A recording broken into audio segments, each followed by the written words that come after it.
Versículo 12 diz assim: mas a todos que creram nele e o aceitaram, ele deu o direito de se tornarem filhos de Deus. Diga comigo, ele nos deu o direito de sermos filhos.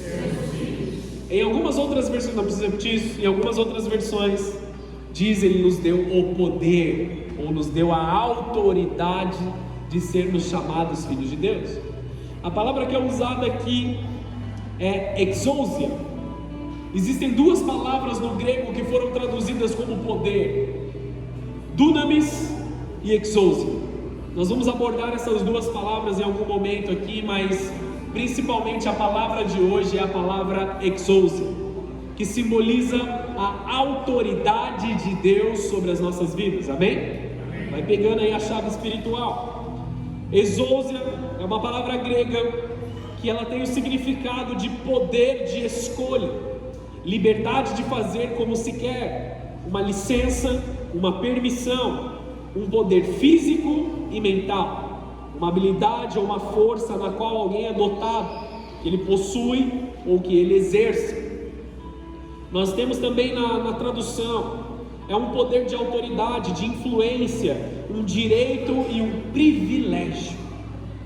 Segundo a concordância Strong também, o poder de reger ou de governar na sua universalidade, uma autoridade sobre a humanidade, algo específico, o poder de decisões judiciais, da autoridade de administrar os afazeres domésticos, algo ou alguém que se sujeita a uma autoridade divina e carrega uma autoridade divina, um governador, um magistrado, o principal e mais poderoso entre os criados, superior ao homem, potestades espirituais, um sinal de autoridade do marido também sobre a sua esposa, uma exousia que foi colocado sobre o homem na sua figura de pai, aquele que exerce da forma correta.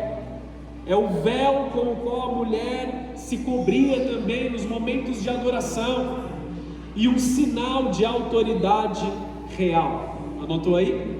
Não? Amém? Depois a gente compartilha com você toda essa definição. Isso aqui está no dicionário Strong, dicionário de concordância bíblica. Existe uma diferença entre duas palavras que nós estamos acostumados: dunamis e exousia. Qual a diferença entre duas coisas? Deixa eu começar por dunamis, que é a palavra que a gente vai menos falar hoje. Dunamis, muitas pessoas eles assemelham com o poder explosivo de dinamite, mas na verdade naquela época em que esse texto foi escrito, a dinamite não existia, então não é este o conceito correto ou a forma correta de se dizer, embora ele seja muito parecido. O dunamis, ele representa um exército em todo o seu poderio marchando para a guerra, amém? É um exército poderoso, um exército alinhado, um exército armado e preparado. Esse é o dunamis. É quando você ouve o galopar dos cavalos. Amém? Não, calma aí, o pessoal do louvor vai devagar. É quando você ouve o galopar dos cavalos, é quando você ouve o leão rugir. Calma, vou devagar. O pessoal já está entendendo. Dunamis sem exousia, ele não serve de nada. Porque você ter o dunamis, que é o poderio militar, sem a autoridade para exercê-lo, ele não serve de nada. Então você é extremamente poderoso, você tem uma capacidade, você tem um poder ali, você tem um armamento bélico, um armamento militar, mas se você não tiver exousia, você não pode usá-lo. Exousia é a autoridade legal. Como, por exemplo, um policial que ele tem a autoridade sobre o distrito que ele está parado, que ele está servindo ali, ou a cidade que ele está servindo. O policial ele tem uma autoridade delegada para agir em sua cidade. Ele saiu da sua cidade, ele não tem mais exousia para exercer o seu dunamis. Vocês estão entendendo isso aqui? Nós somos carregados e nós recebemos de Deus ambas as autoridades, mas nós precisamos buscá-las de forma separada. Exousia é a autoridade de executar, enquanto dunamis é a capacitação. A exousia precede o dunamis de Deus. Quando uma unção é derramada sobre a nossa cabeça, nós temos uma autoridade para exercermos um chamado. Um exemplo, um pastor, ele recebe ali um óleo sobre a tua cabeça, uma consagração pastoral, ou um presbítero, ou um diácono, ele recebe uma autorização para exercer o seu chamado, a sua função, e depois ele se capacita do dunamis de Deus para exercer a função, amém? Por isso muitas vezes quando nós somos separados para alguma coisa, nós não nos sentimos preparados. Ou muitas vezes nós estamos nos preparando para algo do qual nós não temos autoridade e nós estamos desperdiçando as nossas forças. Amém? Vocês estão aqui comigo aí? É uma autoridade suprema de Deus e de Cristo. Não precisa abrir, mas nós vemos ali em Mateus 28:18, Jesus dizendo: toda a autoridade me foi dada nos céus e na terra. Toda exousia me foi dada para tomar decisões no céu e na terra. Nós vemos aqui uma autoridade de Jesus sobre o mundo espiritual também. Em Marcos 1:27, Jesus expulsa espíritos impuros com exousia, com autoridade celestial. Espíritos impuros, eles se dobram à autoridade de Jesus nas nossas vidas. Amém ou não? Nós vemos também aqui em Mateus 9:6 uma autoridade para perdoar pecados. Nós recebemos exousia de Deus para exercermos o perdão de Deus aqui na terra. Nós não perdoamos pecados, nós perdoamos pessoas, amém? Essa autoridade nos foi dada. Nós temos autoridade delegada como discípulos de Deus. Em Mateus 10:1, Jesus concede exousia aos discípulos para expulsar espíritos impuros e curar enfermidades, uma autoridade para a edificação da igreja. Nós temos autoridade como direito legal também. Paulo fala do direito exousia apostólico, de receber o sustento da igreja. Ele fala assim: eu estou aqui disponível como apóstolo, me entregando para a igreja, e não existe nada de errado em que eu, que estou nessa função, receber um sustento da igreja. Mas mesmo assim ele fala que ele abre mão disso para não ser pesado para as igrejas, amém?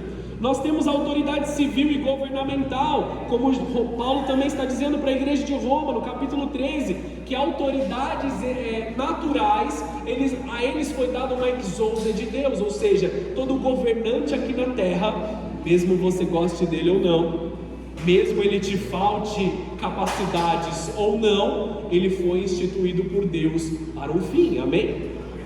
Então, peraí, amém ou não? Amém. Qual é o nosso papel? Não somente exercer o nosso direito de pedir para que eles tratem e façam as coisas da forma correta, mas orar por todo governante, quer eles sejam do nosso agrado ou não, amém? Para que nós mantenhamos a exousia nas nossas vidas, nós precisamos orar por eles. Para alguns a gente ora por conversão, outros por capacitação, amém, queridos? Em nome de Jesus. Em João 19:10, Jesus está dizendo para Pilatos: nenhuma autoridade teria sobre mim se não viesse de cima. Então Jesus está falando com Pilatos ali: você pode até me prender, você pode até me mandar para ser crucificado ali, mas toda essa autoridade que você tem veio do meu Pai. O Pai é aquele que detém toda a autoridade. A autoridade do reino futura também. Apocalipse 2 fala sobre aquele que vai vencer na presença de Deus e receberá exousia sobre as nações. Jesus é aquele que recebe domínio e autoridade sobre as nações. Então nós também, como igreja, recebemos domínio para exercer sobre as nações. Amém? Até aí, entenderam comigo? Tendo dado essa introdução breve, nada complexa, vamos orar? Feche os teus olhos, abaixa a sua cabeça. Senhor Jesus, nós estamos aqui diante da Tua paternidade, Senhor. Nós estamos aqui diante da Tua presença. E nós te pedimos, Senhor, nessa noite, que nós sejamos, Senhor, imbuídos, que nós sejamos ungidos, que haja um derramar de uma nova autoridade espiritual sobre as nossas vidas, e que nós possamos compreender, Senhor, o tamanho da glória que está sobre as nossas vidas, e o tamanho da autoridade que nos foi confiada como filhos de Deus, entendendo o poder de exercer a Tua filiação. Nós sabemos, Deus, que nós não somos guiados pelo espírito da orfandade, mas nós fomos adotados pelo Senhor como filhos.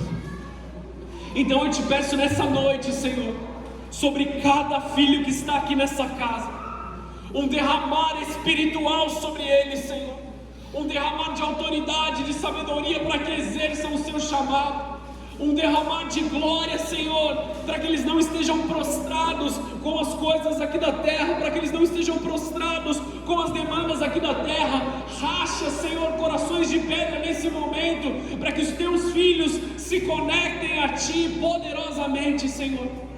Do mais novo ao mais velho que ouve essa palavra, Senhor, vem com o santo romper na vida de cada um deles, e que nós possamos viver, Deus, o Teu sobrenatural, em nome de Jesus, amém e amém. Você pode aplaudir o Senhor?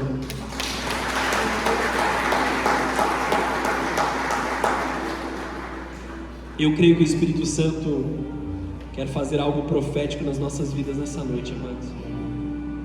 Então não trate esse culto como só mais um culto, não trate essa noite como mais uma noite comum, porque existe um santo rompimento quando nós reconhecemos que Ele é o nosso Pai.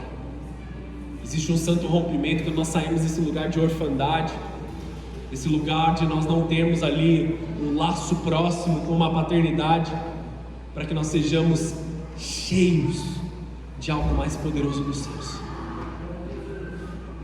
Abra sua Bíblia comigo em Malaquias no capítulo 4. Malaquias é o último livro do Antigo Testamento. Nós estamos vendo aqui um livro que ele precede os 400 anos de silêncio de Deus sobre a terra. Talvez na sua Bíblia, que ela é mais atual, isso não tem, mas nas Bíblias mais antigas e naquelas Bíblias grandonas de estudo, você vê 4 páginas em branco quando acaba Malaquias e começa Mateus. Alguma Bíblia tem isso aí? Eu acho que a sua Bíblia é mais moderna, amém? Mas nas mais antigas e nas de estudo, você consegue ver depois de Malaquias 4 páginas em branco. Não é o caso da minha tem só uma capa aqui de Novo Testamento.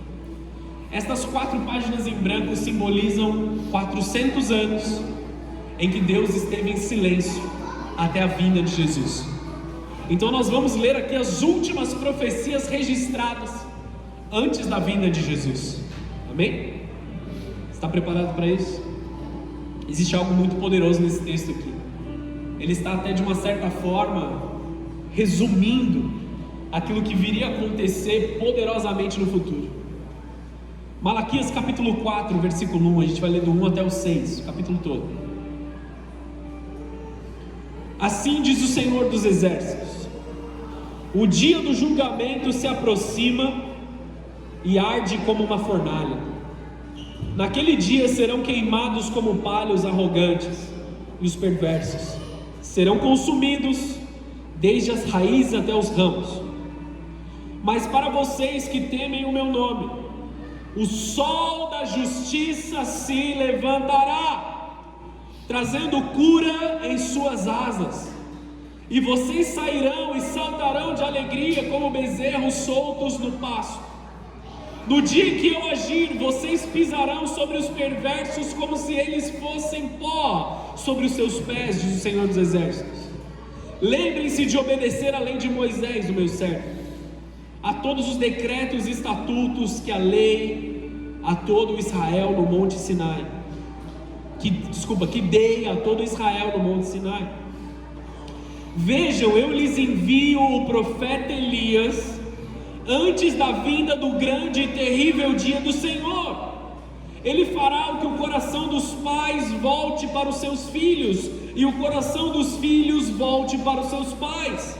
Do contrário, eu virei e castigarei a terra com maldição. Amém?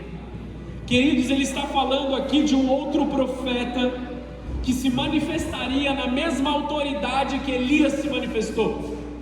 E nós vemos aqui um homem, isso já se cumpriu no Antigo Testamento, um homem vindo como um profeta, preparando o caminho do Senhor. Esse homem foi João Batista, amém? E nós temos uma palavra profética aqui, que ela se cumpre em 2 partes. A primeira parte se cumpre em João Batista e a segunda parte se cumpre na igreja triunfante dos últimos dias, que eu creio que somos nós, amém? Em primeiro lugar, nós vemos a primeira parte disso aqui se cumprindo. Ele fará com que o coração dos pais volte para os seus filhos. Essa é a primeira parte da profecia. Essa é a primeira parte daquilo que haveria de se cumprir sobre as nossas vidas.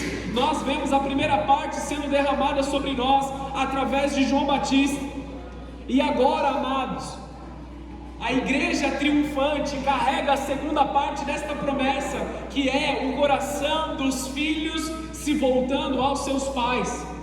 Ou seja, uma igreja que entende os fundamentos apostólicos, volta para os fundamentos, apesar de toda a corrupção do mundo, e segue o Senhor Jesus. Amém ou não? Amém. A nossa igreja, não somente aqui na cidade de Guararema, não somente a nossa igreja física e local aqui, mas a nossa igreja global, toda a nossa igreja, precisamos voltar para os fundamentos apostólicos, para a fé apostólica, uma fé genuína, uma fé de ter tudo em comum, uma fé que compartilhamos uns com os outros, uma fé que prioriza o perdão, que reconhece a antiga geração, que reconhece aquilo que eles prepararam, aqueles que já prepararam o caminho, aqueles que já trabalharam, aqueles que já desenvolveram e que agora nós estamos levantando voos altos, porque pessoas lá atrás prepararam todas as coisas.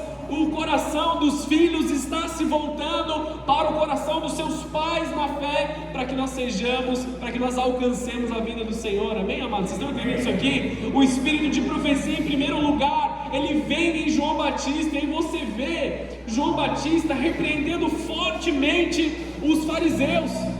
Ele fala assim: raça de víboras, quem ensinou vocês a fugirem da ira vindoura? Quem ensinou vocês a agirem dessa forma?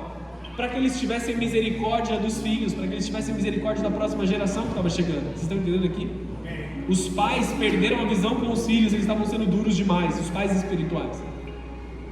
E aí nós vemos pais espirituais poderosos se levantando. Nós vemos Paulo, nós vemos ali os primeiros apóstolos preparando uma igreja poderosa.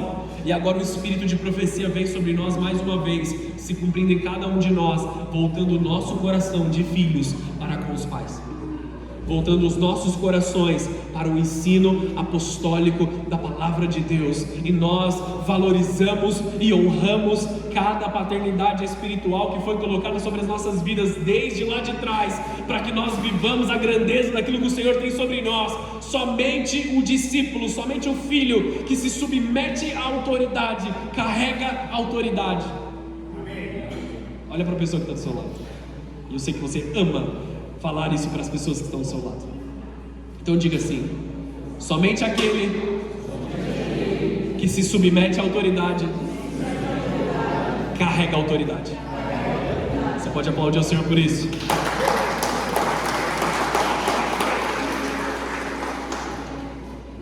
Vivemos dias onde muitos zombam da volta de Cristo, ignoram a justiça de Deus e desprezam a palavra.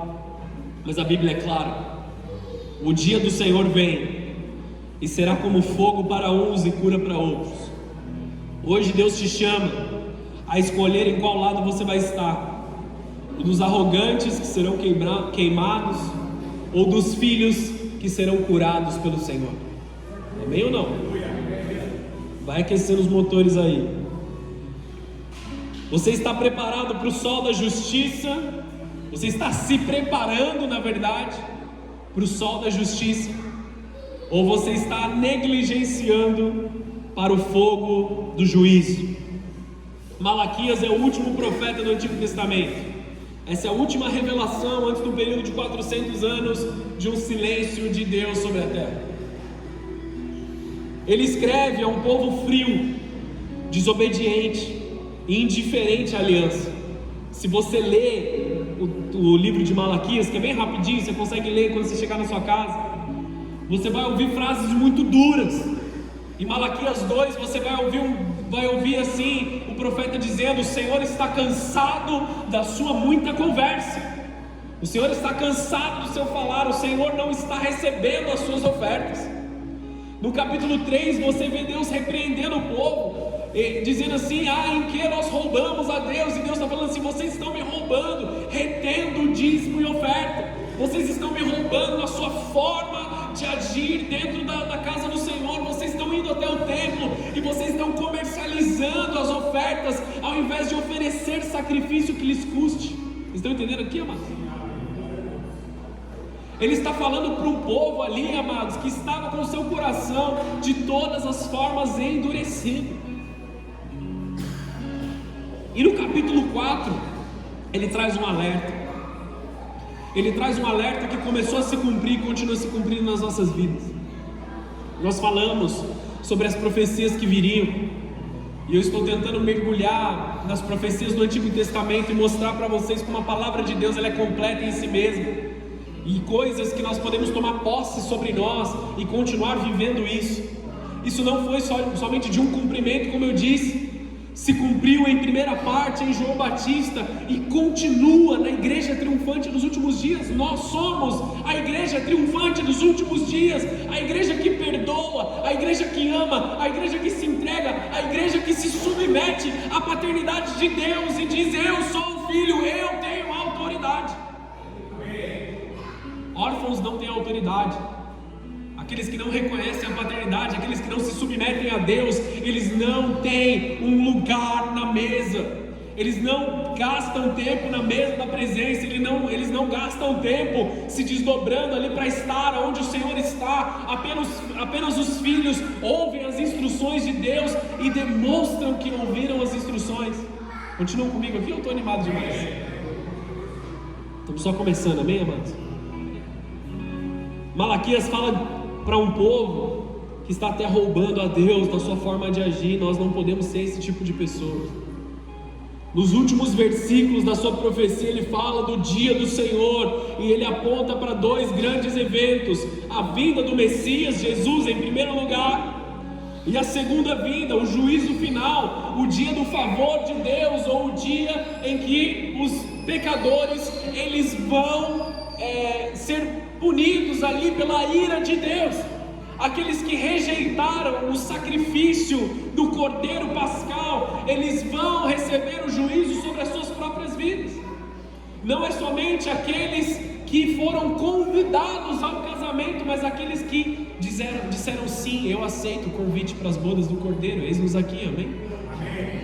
Nós dissemos sim para Jesus, nós estamos aguardando a vinda dele. Amados, nós precisamos estar alertas para aquilo que está vindo, como nós estamos nos preparando. Esse texto nos mostra uma linha profética contínua: Moisés, Elias, Jesus e os tempos do fim na igreja. Vou mergulhar mais nesses pontos aqui para que nós possamos entender tudo. Ele dá um resumo do Antigo Testamento e prepara tudo aquilo que haveria de acontecer no Novo Testamento. Olha como a Bíblia é completa nela mesma, olha como a Bíblia é perfeita naquilo que ela está vivendo. Ele faz um panorama completo ali. Muda e transforma a sua vida. Lembre-se da lei que eu dei para Moisés, lembrem-se dos profetas, e que haverá um derramar profético sobre a igreja para que o fim dos tempos venha. Vocês estão percebendo esse link aqui, amados? Eu quero trazer aqui uma quebra agora nesse texto para a gente entender na plenitude. Em primeiro ponto, esse texto aqui eu cansei de falar, mas eu preciso falar de novo, porque você precisa entender isso aqui poderosamente, faz parte da nossa palavra do ano. No versículo 2 ele diz que o Messias traz cura nas suas asas.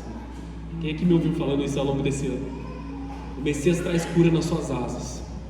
E a palavra asa aqui, amados, ela é a palavra knaf, que ela simboliza também aquelas fitinhas que ficavam na borda das vestes dos judeus. Por que eles usavam essas fitinhas? Eles usavam essas fitinhas amarradas como um simbolismo das leis do Senhor, presas ali nas suas vestes. Então, eles entendiam essa palavra que quando o Messias viesse, nas bordas das suas vestes, nas borlas ou bordas, como a Bíblia diz, ele estaria carregando cura em suas asas. Ele estaria carregando cura na ponta das suas vestes. Jesus é o sol da justiça. e ele veio brilhar na escuridão de um mundo doente, quebrado e sem esperança. O texto diz, quando Jesus se manifesta, o povo que habitava na região da sombra da morte viu uma grande luz, e Jesus se manifesta como o sol da justiça, carregando cura em suas asas. O mesmo sol que queima os ímpios cura os justos. Nós vemos a mulher do fluxo de sangue, já contei isso algumas vezes aqui, já falei algumas vezes. Ela dizia consigo mesma: se eu apenas te tocar, se eu apenas tocar na borda das suas vestes, se eu apenas tocar na orla do seu manto, eu serei curada. Ela estava baseada em uma promessa que já havia sido liberada por Malaquias. Ela estava segurando na última palavra profética liberada. Ela estava segurando na última coisa que Deus disse: eu sei daquilo que o Messias vem carregar, e se eu tocar nas bordas da veste do Messias, eu serei curado. Nós temos pessoas aqui que já tocaram nas vestes do Messias, amém? Já foram curados. Nós temos pessoas que sobrenaturalmente foram curados, foram tocados poderosamente pelo Senhor. O canaf é aquela fitinha que estava na veste dos discípulos ali, as asas de Malaquias.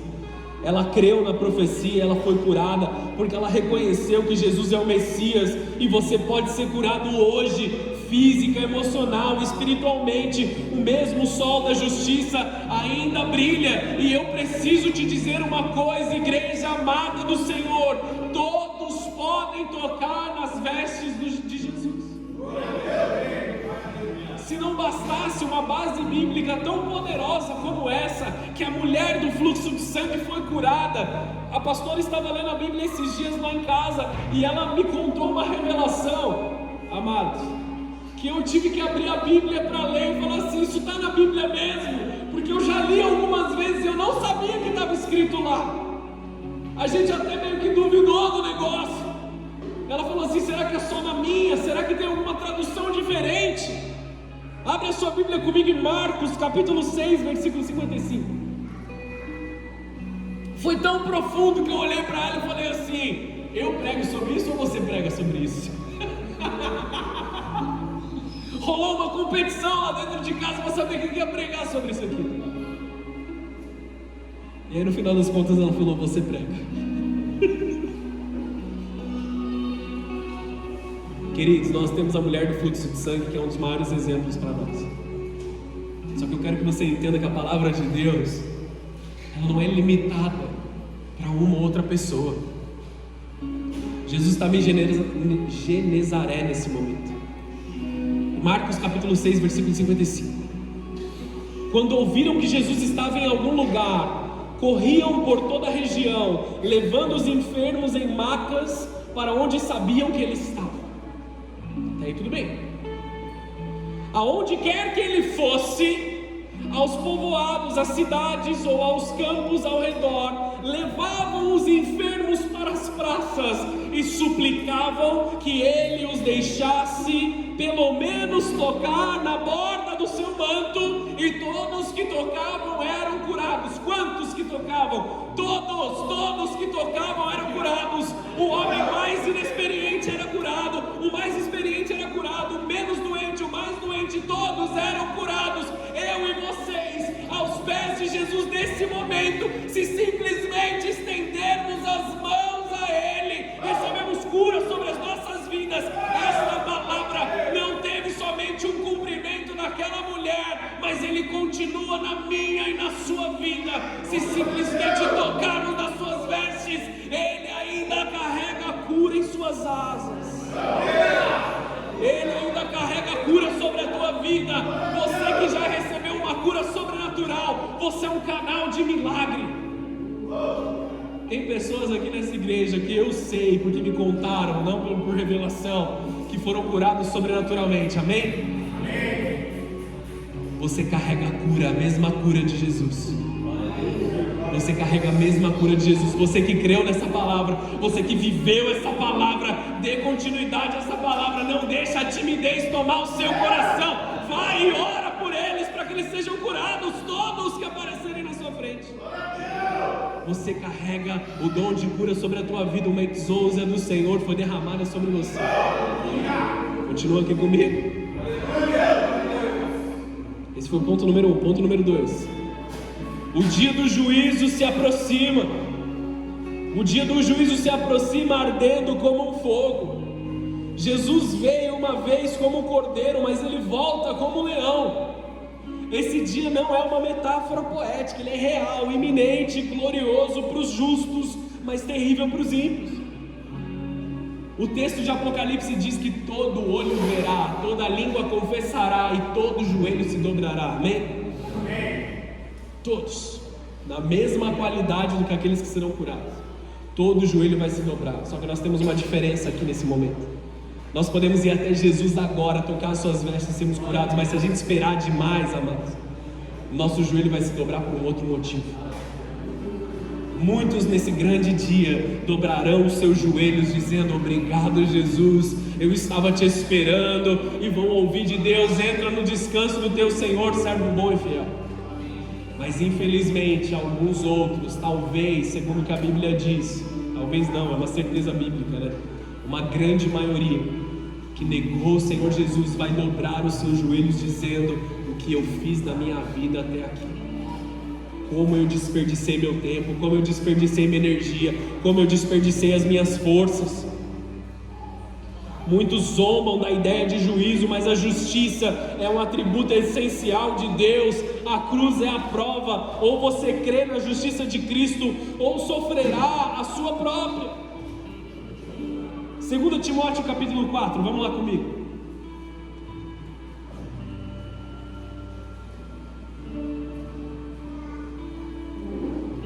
Não fuja da ira vindoura. Não fuja dessa palavra. Não que alguém esteja fugindo, mas isso aqui é um alerta antes de você querer fugir. 2 Timóteo capítulo 4, versículo 1. Paulo está dizendo para o seu filho na fé: eu te digo solenemente, na presença de Deus e de Cristo Jesus, que o dia julgará os vivos e os mortos, quando vier para estabelecer o seu reino. Pregue a palavra. Escuta a voz do teu pastor nesse momento, lendo esse texto aqui para você. Pregue a palavra. Esteja preparado, quer a ocasião seja favorável, quer não. Corrija, repreenda e encoraje com paciência e bom ensino, pois virá o tempo em que as pessoas já não escutarão o ensino verdadeiro, seguirão os próprios desejos e buscarão mestres que lhes digam apenas aquilo que agrada aos seus ouvidos. E outras versões, tendo comichão nos seus ouvidos, buscarão mestres para si mesmos. Rejeitarão a verdade e correrão atrás dos mitos, das fábulas, das facilidades, das coisas pequenas. Querem coisas que tragam alívio imediato e rápido, sem submissão, sem retidão, sem a moralidade que acompanha o Evangelho. O Evangelho não é sobre sermos moralmente corretos, amém? Ele resulta em sermos moralmente corretos, mas é sobre uma vida aos pés do Senhor Jesus. É uma vida centrada em Cristo. É isso que é o Evangelho nas nossas vidas. Versículo 5. Você, porém, todo mundo, Timóteo, está vacilando. Todo mundo, Timóteo, está fazendo as outras coisas. Todo mundo, Timóteo, está fazendo as outras coisas. Todo mundo está se drogando, se perdendo, todo mundo está brigando, todo mundo está roubando, todos estão matando, Timóteo. Mas você não é todo mundo. Quer dizer, tu porém, Timóteo, tu porém foi chamado para agir de forma diferente. Nós somos essa geração de Timóteos aqui, amados. Timóteo significa honra a Deus. Tímio e Theo. Timóteo, uma geração que honra a Deus. Eu e vocês somos aqueles que honrarão a Deus. Todos estão arrebentando com as coisas lá fora, com comichão nos seus ouvidos, acumulando mestres para si mesmo. Você, porém, deve manter a sobriedade em todas as situações. Não tenha medo de sofrer. trabalhe para anunciar as boas novas e realize todo o ministério que lhe foi confiado. Nós temos um aviso aqui, amados. Virá o tempo em que não suportarão a doutrina verdadeira. O que temos visto hoje, pessoas desviando seus ouvidos da fé, abandonando seus ministérios, a sua paternidade espiritual, com comichão nos ouvidos, amam mais o presente século do que amam a Deus. E Paulo está dizendo para nós profeticamente: cumpre a obra de um evangelista. Por que ele nos diz sobre isso? Porque enquanto nós estamos no caminho, enquanto nós estamos fazendo aquilo que nós devemos fazer, não há tempo para nós errarmos, não há tempo para nós perdermos a nossa mente, os nossos dias com as coisas erradas. Então cumpre a obra de um evangelista, faz aquilo que você tem que fazer, ministra quem você tem que ministrar. Fala de reafirmação de identidade, sobre estarmos naquele lugar que eu já ministrei para vocês, acelerando e subindo o morro, não deixando com que a aceleração passada nos conduza, não deixando que o movimento do mundo nos leve, mas sendo nós a aceleração, carregando em nós o combustível que é a palavra de Deus. Cumpre a obra de um evangelista. Tem pessoas lá fora morrendo, amados. Tem casamento sendo destruído, família sendo arrebentada pelas trevas. Nós somos a resposta que esse mundo precisa. Nós somos a resposta que Deus confiou para essa cidade. Ele não precisa de nós, mas Ele escolheu nos usar. Nós temos a oportunidade de sermos um canal de Deus. Fala de uma reafirmação de identidade. Cumpre o que está dentro de você. Você já foi chamado, você já foi separado, vai fazer o seu trabalho. Essa é a forma de não deixar o prazer desse mundo falar mais alto. Se envolva com as coisas de Deus. Quando você não está envolvido, quando você não está alicerçado naquilo que o Senhor tem, você vai desejar as coisas do mundo.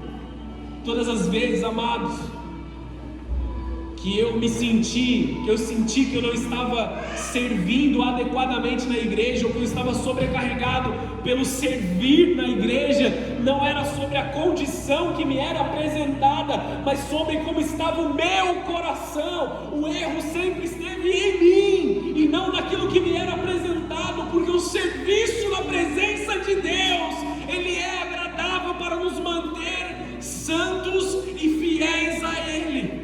Vocês estão entendendo o que eu estou dizendo? É necessário que nós organizemos a nossa vida de serviço, mas nós não podemos endemonizar o serviço cristão como muitos têm feito lá fora. Amém? Não estou falando sobre uma sobrecarga é errado. Só que eu estou falando da gente encontrar o prazer de fazer aquilo que está no Senhor, encontrar o prazer de viver naquilo que o Senhor tem para as nossas vidas. É sobre nós, não sobre aquilo que nós temos que fazer. Essa é a forma de não deixar o prazer desse mundo falar mais alto. Vamos trabalhar para o Senhor, vamos cumprir o nosso chamado, vamos falar de Jesus a tempo e fora de tempo, quer seja a oportunidade propensa ou não. Eu estou preparado para defender a minha fé, eu estou preparado para explicar quem Jesus é, eu estou preparado para orar pelo meu próximo. Amém ou não? Amém. Está na hora de despertar do sono espiritual. Não dá mais tempo para uma fé superficial. O texto aqui de Malaquias também fala sobre a obediência da palavra de Deus. A obediência ainda é essencial. Lembrem-se da lei de Moisés, o meu servo, é o que o texto diz. A graça não anula a obediência, ela aperfeiçoa. Não existe graça sem compromisso. Amém ou não? Nós rejeitamos completamente a teologia da hipergraça. Faz o que você quiser e Deus já perdoou, já morreu por você. Não é assim que funciona. A graça precisa carregar compromisso. Se nós somos compromissados com Cristo, nós estamos vivendo debaixo da sua graça. O compromisso é uma resposta daquilo que a graça opera em nós. E eu não digo compromisso agora com o servir na igreja, mas compromisso com o Senhor, de obediência a Ele, de orar, de se submeter, de ouvir a palavra do Senhor e colocar em prática na sua vida, seja aquilo que você esteja passando. a maior parte das palavras que vem de Deus sobre as nossas vidas, inicialmente, não são coisas que nós esperamos receber. Muitas vezes, amados, eu tive essa experiência diversas vezes. Eu vou até a presença de Deus e quando eu vou pedir algo para o Senhor, muitas vezes, eu falo: Senhor, essa área da minha vida, eu preciso de ajuda nisso, nisso, naquilo, eu preciso ser tocado aqui, fala comigo, responde. E aí Deus me responde, só que sobre uma outra área, sobre uma outra coisa que não era do que eu estava falando. Só que Ele é Deus e Ele sabe o melhor para mim. E muitas vezes Ele me pede obediência em algo que eu não estou observando, em algo que eu não estou olhando. Voltemos para a obediência plena da palavra de Deus. Moisés representa a autoridade da palavra, o chamado, a submissão de Deus. Quando nós tomamos a palavra, quando nós tomamos a Bíblia como a palavra de Deus, nós recebemos autoridade na palavra de Deus. Aleluia. Nem todo aquele que prega os textos bíblicos carrega a mesma autoridade de Deus em sua vida. Essa foi a frase que os fariseus disseram sobre Jesus. Desculpa, que os outros que estavam na sinagoga disseram sobre Jesus. Ele não prega como os fariseus pregam. Ele não ensina como os fariseus ensinam. Ele ensina com uma autoridade diferente, porque ele vive aquilo que ele está pregando. Vocês estão entendendo isso? Foi isso que disseram sobre Jesus. Os fariseus, eles pregam muito bonito, eles sabem todo o texto, eles falam tudo. Só que Jesus, ele faz de forma diferente. Ele carrega a autoridade de vivência em si mesmo. Amados, se nós nos submetemos à palavra de Deus, nós temos a vivência de Deus em nós. Deus está te dando autoridade na palavra dele nesse momento. Deus está derramando no teu coração uma santa submissão, mas ao mesmo tempo a autoridade viva da palavra de Deus. Amém ou não? Quem ama a palavra se submete à sua autoridade. Nós não podemos ser cheios do Espírito sem sermos guiados pelas Escrituras. A palavra ainda é a bússola da igreja, é o combustível para o avivamento, nenhum outro combustível. Não é sobre orarmos, não é sobre cantarmos canções, é sobre a palavra viva em nós. Esse é o combustível verdadeiro pelo Senhor. Esse é o óleo que Deus está falando para 5 virgens que creem. Só para te explicar, caso você não entenda, eram 10 virgens, 5 eram sábias, 5 não. 5 carregavam óleos na sua botija para quando se apagasse o candeeiro. As outras não se prepararam e perderam o momento do casamento. Jesus procura pessoas que estão carregando óleo nas suas botijas para usar no grande dia, a tempo e fora de tempo, preparados. A palavra é a bússola da igreja e é o combustível para o avivamento. Estamos às portas de um avivamento. Nós analisamos os textos de Apocalipse e nós sabemos que existem muitas coisas ainda para acontecer, mas nós vemos o cenário do fim dos tempos já vindo sobre nós. Não restam dúvidas que os sinais são reais e a vinda de Cristo é tão certa como o ar que nós respiramos. Muitos que haviam largado o caminho estão sendo chamados de volta. Muitas sementes que estiveram dormentes em corações estão brotando nesse tempo. Pela misericórdia de Deus, Ele está abreviando o tempo em favor dos que creem, em favor dos filhos, em favor dos que o amam, para que nós não venhamos sofrer a tribulação. Deus está abreviando os tempos e nós precisamos gerar um alerta dentro de nós. A metade da noiva é imprudente. Lembra do texto que eu disse sobre as 5 noivas que eram sábias, as 5 que não eram? Não dá para eu explicar isso com detalhes, mas a Bíblia, a palavra de Deus, ela nos diz que dentro da igreja, um alerta aqui, amados, deixa eu te pastorear nesse momento, presta atenção no que eu vou te dizer. As noivas representam a igreja, não o mundo. Nós não estamos falando do mundo. 5 noivas, ou 50% da igreja, vai dormir no grande dia, não vai estar preparado no grande dia. Isso aqui é absurdo. Para nós pensarmos, amados, os vários textos dizem que 2 estarão no campo, um subirá e o outro vai ficar. 5 das noivas estavam preparadas, mas 5 não. E dói o meu coração, como pai espiritual, saber que nós estamos aqui convivendo com pessoas que não estarão preparadas no grande dia. Amados, que nós possamos nos submeter nesse momento à palavra de Deus, para que estejamos do lado dos sábios. Quem são os sábios? Os que carregam a palavra de Deus e se submetem a ela. Que no grande dia do Senhor nós não sejamos quebrados. Cuidado, para que Ele não passe despercebido debaixo do seu nariz.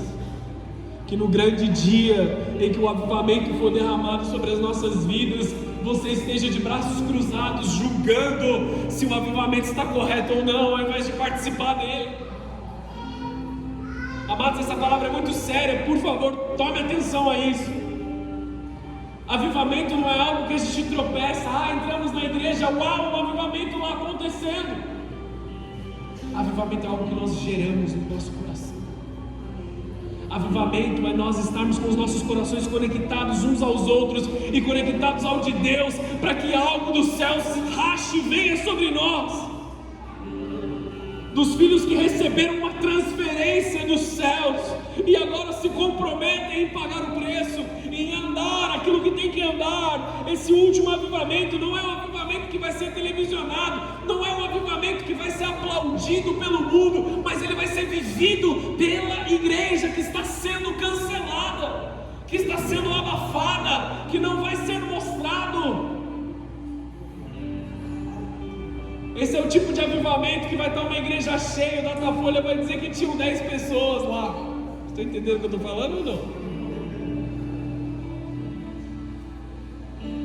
Ele não vai ser aplaudido pelo mundo, amados. O amor de muitos se esfriou. Os que não são escolhidos ou aqueles que não corresponderam ao convite já foram enganados. 2 Timóteo 4, versículo 8.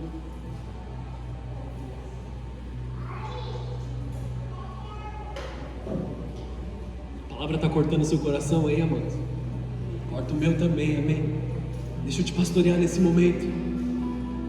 Deixa eu exortar teu coração a sã doutrina. 2 Timóteo 4,8. Agora o prêmio me espera. Essa é a nossa certeza. Agora o prêmio me espera, a coroa de justiça que o Senhor, o justo juiz, me dará no dia da sua volta, e o prêmio não será só para mim, mas para todos que com grande expectativa aguardam a sua vinda. Maranata, Senhor Jesus. Que nós sejamos esses que com grande expectativa aguardam a vinda de Jesus nos ares. O espírito profético há de ser derramado sobre as nossas vidas.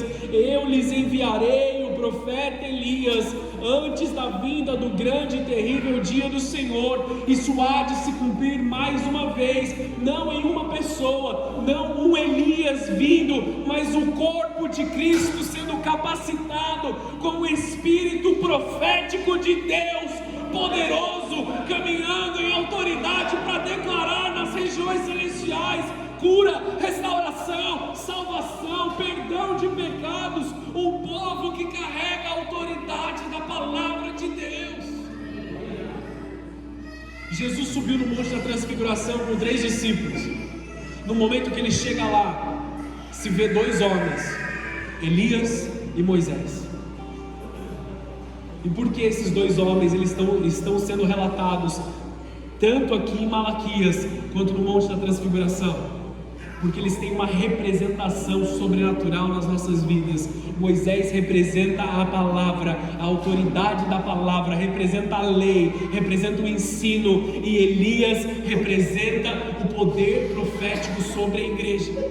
Naquele momento que Jesus é transfigurado, ele concede a autoridade aos discípulos sobre a pregação da palavra e sobre declarações proféticas sobrenaturais em nome de Cristo. Você consegue receber isso aí na sua vida? Levanta as suas mãos aos céus e recebe do Senhor sobre você. Elias representa o espírito profético, como eu disse. João Batista já veio na primeira parte do cumprimento, e esse espírito de Elias vem sobre nós de novo. Há um movimento do espírito que está despertando vozes proféticas, restaurando famílias, curando gerações e trazendo arrependimento. Deus quer usar você para restaurar corações, reconciliar pais e filhos e preparar o povo para o rei que está vindo. Deus quer te usar para ser conexão, ponte de conexão entre gerações. Deus está trazendo sobre a sua vida o espírito e o poder de Elias, o mesmo que repousou sobre ele no caráter de profeta, para que você seja essa ponte entre as gerações, para que você unifique filhos que estavam perdidos, para que em casas onde não havia perdão, você declare o perdão de Cristo e traga uma aliança poderosa sendo renovada. Cadê aqueles que vão agir em autoridade profética nesse tempo? Pais e filhos conectados no amor de Jesus, horizontalmente recebendo a unção, mas também sobrenaturalmente, verticalmente, nós recebemos uma unção de Deus sobre nós, que nos confere a autoridade de sermos filhos, como João 1,12 diz, o poder de sermos filhos. Exousia sobre as nossas vidas, existe um despertamento de poder e autoridade. Exousia sobre a igreja de Cristo. Entender a paternidade de Deus é receber poder sobre as nossas vidas. Toque o sol da justiça hoje. Hoje Jesus está aqui com cura em suas asas. O mesmo poder que curou aquela mulher está à disposição sobre a tua vida, para você e através de você para as outras vidas. Você quer viver sobre o sol da justiça ou queimar no fogo do juízo? Esta é uma decisão somente sua. Bem-aventurados aqueles que são convidados para a ceia da boda do Cordeiro, e aqueles que dizem eu vou. Exige trocar as vestes para as vestes do casamento. Coloque vestes de adoração no teu corpo, aonde você está nesse momento. Último texto para a gente encerrar, amém? Glória a Deus pela vida de vocês, mas eu peço perdão depois para Jesus. Romanos capítulo 8, versículo 12. A gente vai ler do 12 até o 19 para demorar um pouquinho mais para acabar, tá bom?